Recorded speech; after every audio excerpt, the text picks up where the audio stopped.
Pemerintah Kabupaten Tulungagung menyelenggarakan rapat koordinasi Rakor Perkembangan Penanganan COVID-19 dan Penyakit Mulut dan Kuku (PMK) di Kabupaten Tulungagung. Rakor yang digelar di Pendopo Kongasorom Kusumani Bongso dipimpin langsung oleh Bupati Tulungagung Dr. Andes Marioto Biro MM pada hari Jumat 29 Juli 2022 mulai pukul 13.30 waktu Indonesia Barat. Dalam paparannya, Bupati menyampaikan bahwa pandemi COVID-19 masih belum berakhir. Untuk itu diharapkan kepada semua pihak untuk tetap waspada dengan menerapkan protokol kesehatan. Jumlah kasus harian COVID-19 di Kabupaten Tulungagung saat ini relatif dapat terkendali. Sempat terjadi kenaikan pada awal bulan Juni 2022, namun terkendali. Berdasarkan data nasional, pukul 16.00 waktu Indonesia Barat, tanggal 28 Juli 2022, total kasus COVID-19 di Kabupaten Tulungagung sejumlah 10.488 kasus dengan penambahan 8 kasus baru, 6 kasus aktif, 10.186 sembuh, dengan sembuh baru 4 orang dan meninggal dunia 286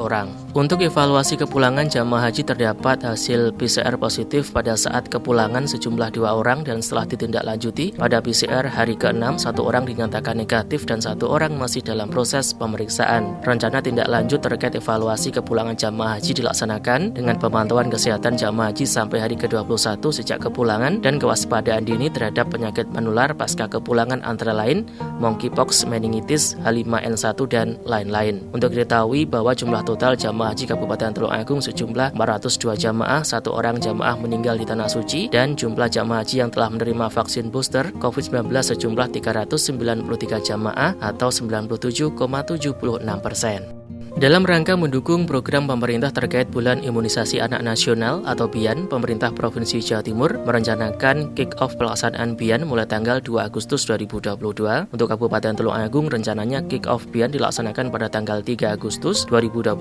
di Balai Desa Banguan, Kecamatan Kedungwaru, dengan total sasaran pemberian vaksinasi tambahan MR sejumlah 58.208 anak usia 9 sampai 59 bulan. Terkait perkembangan PMK di Kabupaten Tulungagung, Bupati memaparkan bahwa jumlah wilayah yang tertular mencakup 18 kecamatan, 121 desa. Jumlah kasus PMK sampai dengan 27 Juli 2022 sebanyak 2.507 kasus, terdiri atas sapi 2.480 ekor, kambing 26 ekor, dan kerbau 1 ekor. Tindakan yang telah dilaksanakan dalam rangka pengendalian dan penanggulangan PMK dilakukan dengan pengobatan ternak tertular PMK, peningkatan biosecurity, penutupan sementara pasar hewan, komunikasi, informasi dan edukasi, pengawasan lalu lintas ternak melalui checkpoint di Pojok Ngantru, Bakel, Rejo Tangan, Gondang, Pagurwojo, serta pelaksanaan vaksinasi PMK tahap 1.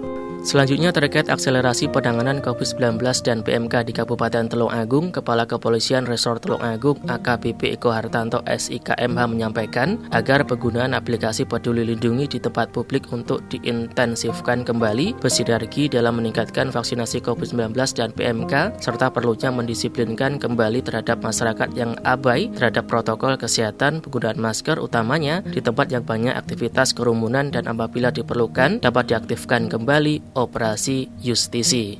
Hal senada juga disampaikan oleh Kasih Intel Kejaksaan Negeri Tulungagung bahwa jika diperlukan dapat diaktifkan kembali pelaksanaan sidang di tempat maupun sidang virtual mengingat terbatasnya personil kejaksaan. Lebih lanjut, Kepala Staf Kodim 0807 Tulungagung berharap agar pelaksana teknis di lapangan tetap semangat dalam mendukung pelaksanaan vaksinasi COVID-19 maupun PMK dengan pendekatan humanis kepada masyarakat, serta perlunya terus bersinergi dan berdiskusi apabila ditemukan kendala dalam pelaksanaan di lapangan guna mencari solusi yang terbaik. Kepala Dinas Kesehatan Kabupaten Tulungagung Dr. Kasil Rohmat MMRS menyampaikan bahwa terkait kepulangan jamaah haji Kabupaten Tulungagung tetap dilakukan pemantauan sampai dengan 21 hari sejak kepulangan untuk antisipasi kemungkinan penularan COVID-19 maupun penyakit menular lainnya, dan dalam upaya mengejar capaian vaksinasi COVID-19 yang tertinggal pada saat pelaksanaan BIAN akan tetap dibuka gerai vaksinasi COVID-19 di lokasi yang telah terjadwal, serta perlunya sinergi dengan Forkopim Cam Kabupaten Tulungagung dalam upaya menggerakkan anak usia 9-59 bulan di wilayahnya dalam rangka mensukseskan program BIAN.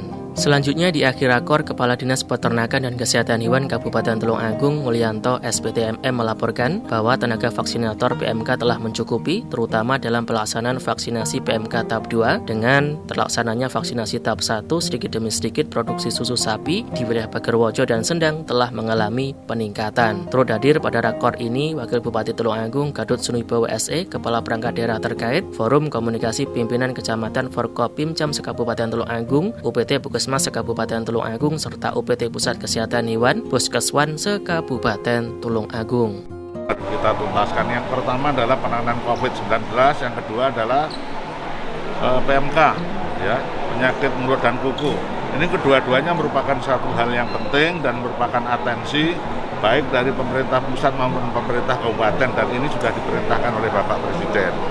Di mana kita ya COVID ini dulu sudah melandai ya, meskipun kita melandai, tapi akhir-akhir ini terdapat penambahan ya, mungkin karena dari saudara-saudara kita yang melaksanakan ibadah haji ya, yang pulang ada ketentuan surat dari edaran Menkyu bahwa yang datang pulang haji itu harus melaksanakan karantina sampai 7 hari. Setelah itu monggo silaturahim. Kenyataannya ada beberapa penambahan dari itu, tidak apa-apa. Terus yang kedua, masalah PMK ini penting sekali, tapi dengan gerakan vaksin ternyata terjadi penurunan. Hal ini jumlah yang penyebaran yang baru semakin menurun. Yang kedua, produksi susu sudah mulai naik sedikit. Kenaikannya berapa persen? Banyak, masih dalam antara 5% sampai 10%. Kalau untuk kasusnya sendiri terus bisa terus menurun karena adanya terbanyak yang mulai sehat, yang sembuh juga mulai banyak. Pak, dosis kedua PMK kapan Pak? Nah, ini nanti teknisnya biar Pak Kadin menerangkan aja ya. Pak Bupati, kompensasi untuk peternak Pak Bupati? Nah, ini nanti masih kita data yang benar, terus masih kita ajukan. Ya. COVID-nya sendiri Pak, COVID mulai naik lagi atau gimana? Iya, naik dari data kemarin seminggu terakhir ini menjadi 24. Biasanya tidak pernah kan, Anda ketahui sendiri, paling hanya 1-0-0-0-1-2-0-0 kan gitu. Ini sudah 1-2-4, ini 8 kemarin. Ya. Himbauan ke masyarakat apa? Himbauan ke masyarakat tetap apa yang dianjurkan pemerintah, tetap memakai masker, menjaga jarak, menghindari kerumunan. Sah saja kan ya Pak, misalkan itu boleh ekspresif di tempat umum atau tempat publik, misalkan aturan dan jangan mengganggu kepentingan umum atau pengendara yang menggunakan hak fasilitas yang ada di sini. Termasuk para PD gitu, tidak apa-apa. Seperti itu kan sudah ada aturannya. Yang penting kan sudah di teknisnya sudah diatur, ya kan? Sudah ada pengamanannya, sudah ada rambu-rambu, sudah sosialisasi. Jadi masyarakat tahu. Masalah. Siap.